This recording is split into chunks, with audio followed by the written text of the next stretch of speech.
Que a paz de Jesus e o amor de Maria estejam sempre presentes no seu coração e na sua vida. Hoje é sexta-feira da terceira semana do tempo comum. O Evangelho de Marcos está no capítulo 4, dos versículos de 26 ao 34. Dizia também: o reino de Deus é como um homem que lança semente à terra.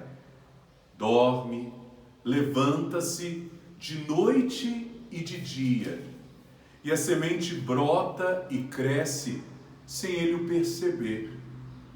Pois a terra por si mesma produz primeiro a planta, depois a espiga e por último o grão abundante na espiga. Quando o fruto amadurece, ele mete-lhe a foice, porque é chegada a colheita. Dizia ele: a quem compararemos o reino de Deus? Ou com que parábola o representaremos? É como o grão de mostarda, que quando é semeado, é a menor de todas as sementes, mas depois de semeado cresce, torna-se maior que todas as hortaliças e estende de tal modo seus ramos que as aves do céu podem abrigar-se à sua sombra.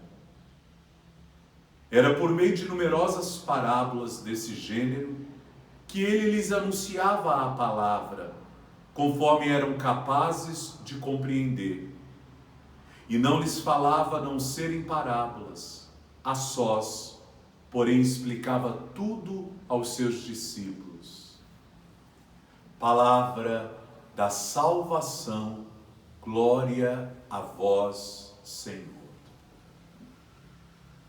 Hoje Jesus se utiliza de duas parábolas para levar ao coração dos apóstolos o sentido mais bonito, mais pleno do reino de Deus.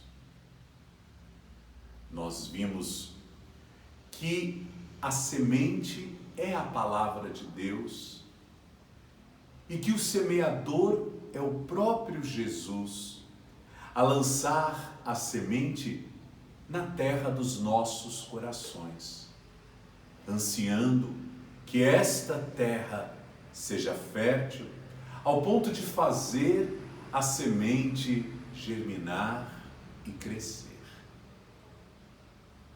Hoje, Jesus mostra a semente sendo lançada pelo semeador na terra. O grande tempo entre a semeadura e a colheita, onde tudo acontece no silêncio. E por fim, o homem lançando a foice nos frutos, porque chegou o tempo da colheita. Podemos assim olhar para o processo de maturação da palavra de Deus na nossa vida. No primeiro momento, o semeador tem que lançar. No primeiro momento, o homem tem que se decidir pela palavra de Deus. Do Cristo, um convite; do homem, uma decisão. O homem tem que se decidir pela palavra de Deus. Decidir-se pela palavra é assumir Jesus Cristo como seu único Deus e Senhor. Esforçar-se por um processo de conversão que faz com que as pedras e os espinhos do terreno do seu coração sejam arrancados. Faz com que ele deixe a margem do caminho para vir para o centro, fazer parte desse processo. A conversão faz com que o coração do homem se torne terra boa, aberta a acolher e fazer crescer a palavra de Deus. No momento então que o homem se converte, que ele se decide por Deus e deixa a palavra começar a norteá-lo, o efeito desta palavra nele só Deus percebe. Depois de semear, são muitos e muitos dias que a gente olha para o campo e parece que não tem nada ali, parece que está tudo morto.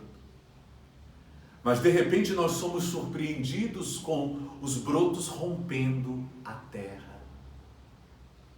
Assim é a palavra, ela cai no coração da gente. Parece que não mudou nada, que não teve efeito nenhum na nossa vida. Mas o tempo matura a semente, fortalece a palavra e a faz crescer. E quando é que percebemos que a palavra de Deus começa a florescer na vida do homem?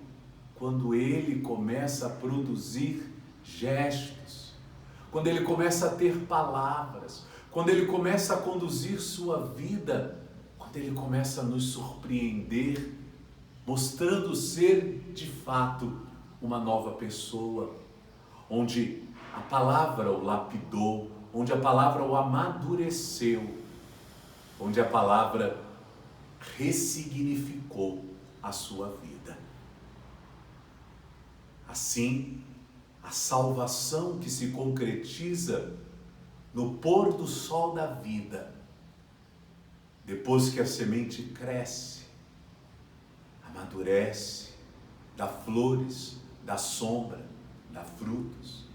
Depois de uma vida vivenciada à luz do projeto de Deus, aí sim vem a hora da salvação, da entrega total, do eis-me aqui, do vigia que ansioso esperou pela aurora e agora a contempla. Então vocês percebem que no início o semeador lança a semente e espera o tempo da colheita e vai trabalhar colhendo os frutos. Assim é a vida do homem. No princípio a gente se abre a palavra e se converte, depois é Deus agindo. E no final do nosso tempo é o homem se entregando a Deus e Deus vindo ao seu encontro. A segunda parábola de hoje nos mostra a diferença entre o reino de Deus e os reinos deste mundo. Porque os reinos deste mundo buscam as coisas grandiosas, buscam o poder, a fama, a honra, a glória. E para defender tudo isso se utilizam de armas, de exércitos, de carros, de cavalos, de cavalheiros. E muitas vezes os reinos crescem mediante ao sofrimento e à miséria do seu povo. Quer dizer, nós costumamos a ver que os reinos deste mundo muitas vezes beneficiam a alguns, a poucos, enquanto a maioria sofre. Os reinos deste mundo muitas vezes são injustos, porque coloca pão nas mesas de alguns e com fartura, enquanto outros vivem de migalhas e experimentam a fome, quando tudo deveria ser para todos. O reino de Deus não. Ele é pequeno como o grão de mostarda e começa a partir das coisas simples, do amor, da caridade, da justiça, do perdão, da misericórdia, da partilha, da solidariedade, da fraternidade, da compreensão, da acolhida, da escuta. Coisas que o mundo despreza, coisas que o mundo tem por insignificante, mas coisas que verdadeiramente edificam o homem. O homem não é edificado no ouro e na prata. O homem é edificado interiormente. O homem, ele é a partir da sua mentalidade, da sua consciência, dos seus sentimentos, da sua verdade. Pois se o ouro e a prata fossem essenciais, nunca haveríamos de encontrar ricos infelizes, tristes, solitários, depressivos. Se o ouro e a prata determinassem o sentido da vida, os pobres seriam sempre infelizes. E a gente sabe que não é bem assim. Se encontramos nos palácios pessoas tristes, solitárias, perguntando de que vale a vida, e se encontramos nos casebres pessoas felizes e realizadas, é porque o sentido da vida não está na matéria, mas na essência das coisas. Por isso o reino de Deus começa a partir dos pequenos, e na medida em que ele vai edificando o homem e o tornando sábio, ele vai se tornando grande.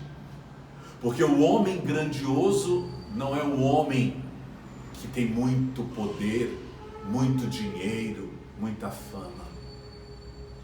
O homem grandioso para Deus é o homem sábio, que sabe conduzir sua vida, que sabe acolher as pessoas e ajudá-las também a dar sentido ao seu viver.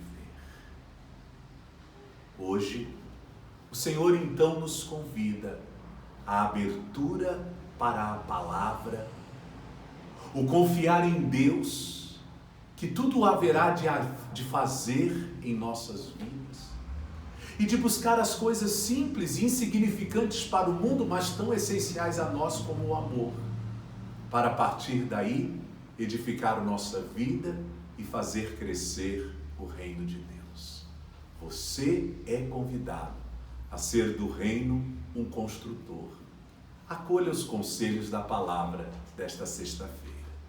E que Deus te abençoe e te guarde sempre. Em nome do Pai, do Filho e do Espírito Santo. Amém.